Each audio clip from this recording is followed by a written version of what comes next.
All right, joining me now is the viral superstar of the weekend, Tai Emery. Tai, how's it going? A couple days out from the fight, you're getting a lot of nice messages, I'm assuming, online, maybe a little more popular than you were 7 days ago?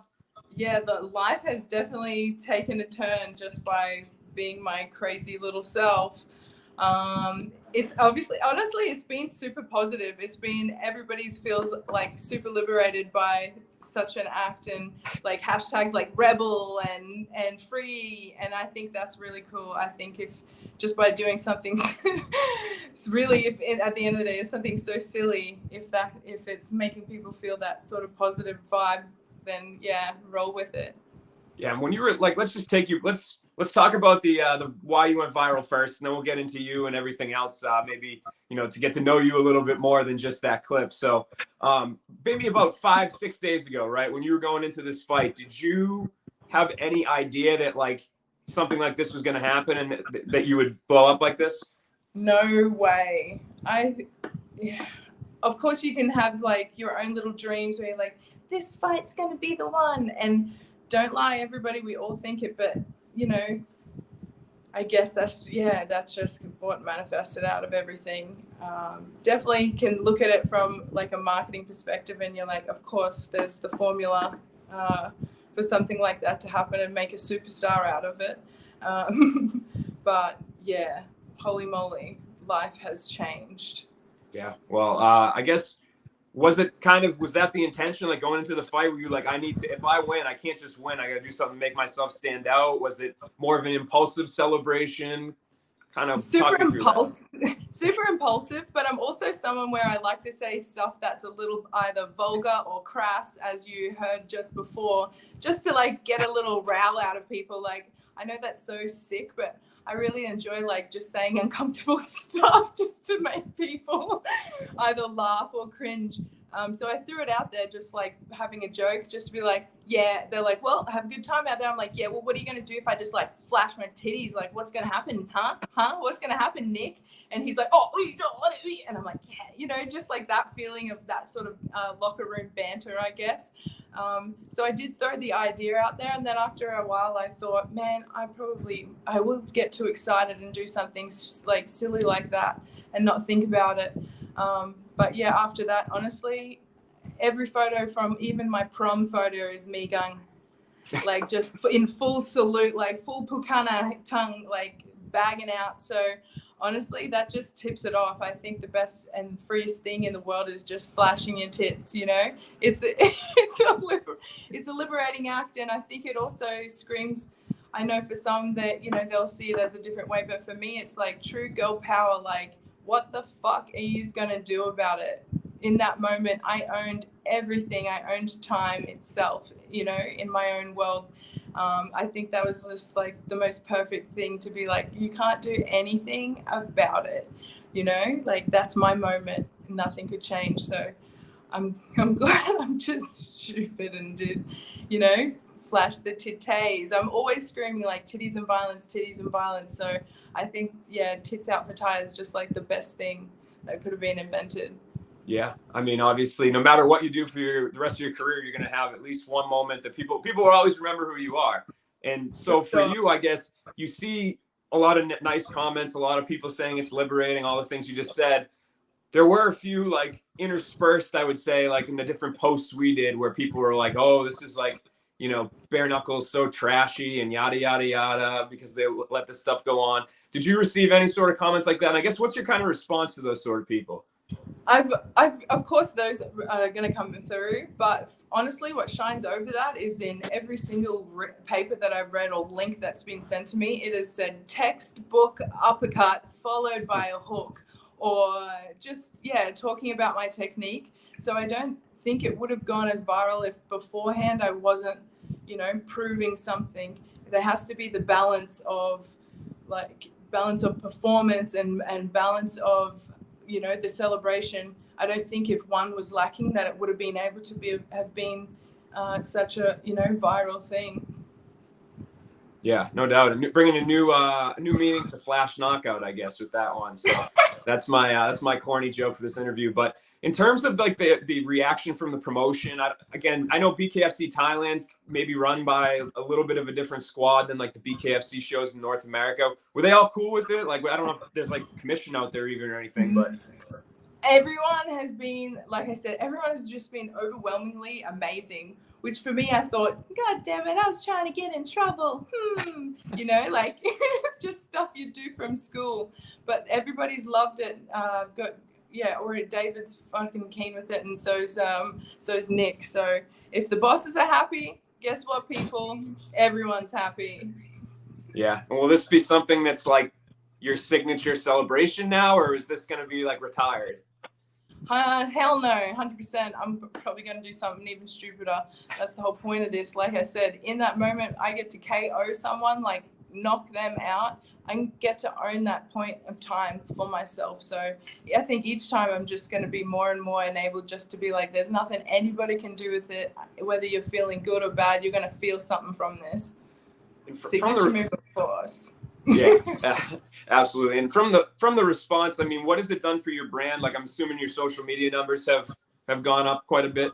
They've doubled. I'm now at 100K. I hit 100K in only a couple of days. Yeah, my OnlyFans has completely blown up, and definitely going to have changed my life. And I know that sort of ripple effect.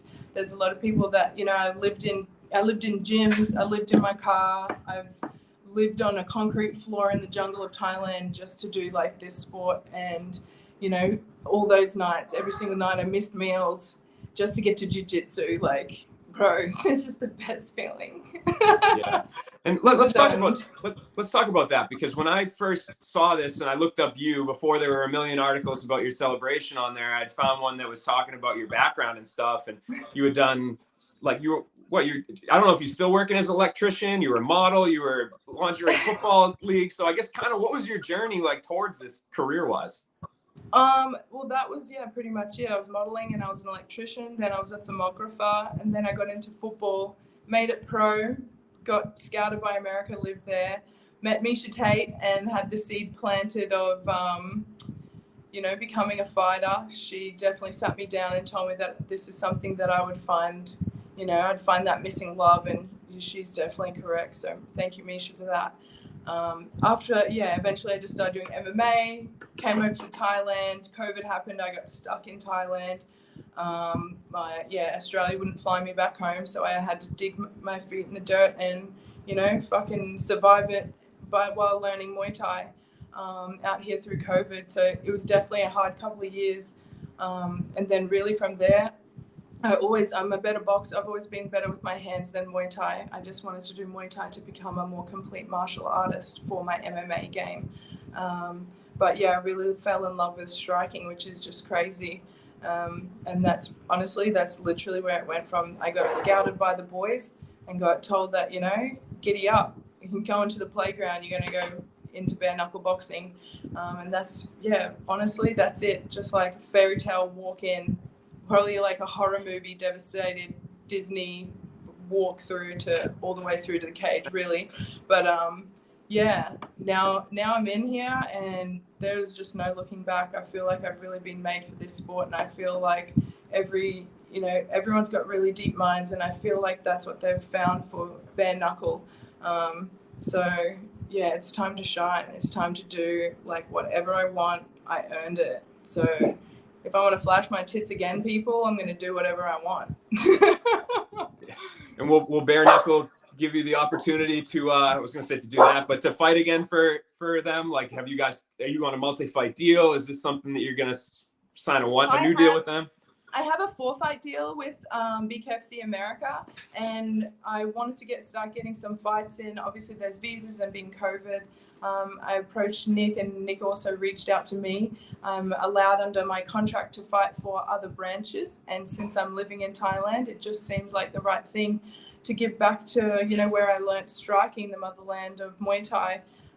So I wanted to be able to do a few fights over here.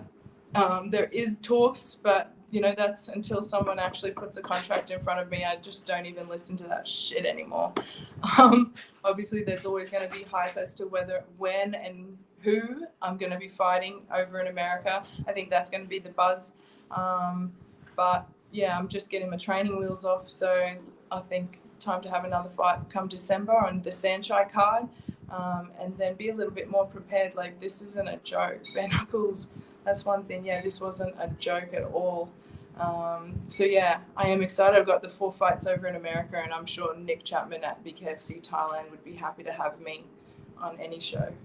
Yeah, and obviously, I think people underestimate actually how popular BKFC is. Like, you know, I see some people saying like, not putting it down, but some MMA fans when it first came in were a little put their back up a little bit. But for us on our end, as people that see numbers, we see traffic. Like, people, you know, they do a really good job, I think, of promoting their events in terms of like using names from MMA and then also having kind of stars that they build. Do you feel like you could be kind of like a legitimate star for them, somebody that could headline, somebody that could be on the posters, stuff like that? I think for sure. I'm definitely being born a poster child with superstar like shining through. And I think that this is the sport that can definitely enable that, as long as every single one person in the league remains themselves. I think, you know, what is it, like rising waters takes all ships. There's not just like one superstar. Every single person is a superstar in BKFC. That's why it's so good, because also they're just more going off like performance. There's a couple of fighters who have only like had losses and they're still fighting because they're a character and they're fun and inspiring for people to watch. And I think imagine someone losing 7 fights in a row in UFC. That wouldn't happen. So if that's happening in BKFC and they're still putting on these entertaining fights, why should they be cut? So I think that's really cool. I think that's cool. And I do, yeah, honestly, Ro, I truly believe that myself and all the women in the 125-pound division are all superstar status. Like, have a look at the roster. Yeah, and I guess you know, you said about December. I'm sure like maybe you want to take just, you know, a few more builder fights, get some more experience in that sort of sport in before you start fighting the biggest names. But is there anybody out there like you hope before it's all said and done I face XYZ and BareKnuckle? Nah, I think we all just want to eat. So leave up the storyline to BKFC and how they want everyone's fates to play out, and just roll with it from there. Cool. Well, I wish you the best of luck whenever you come back, whether it's December, sooner, later, whatever. It was nice to meet you. Congratulations on the win. Congrats on the moment, all the attention, and I'm sure we'll be talking again in the future. Cheers. Thank you so much for having me on, mate.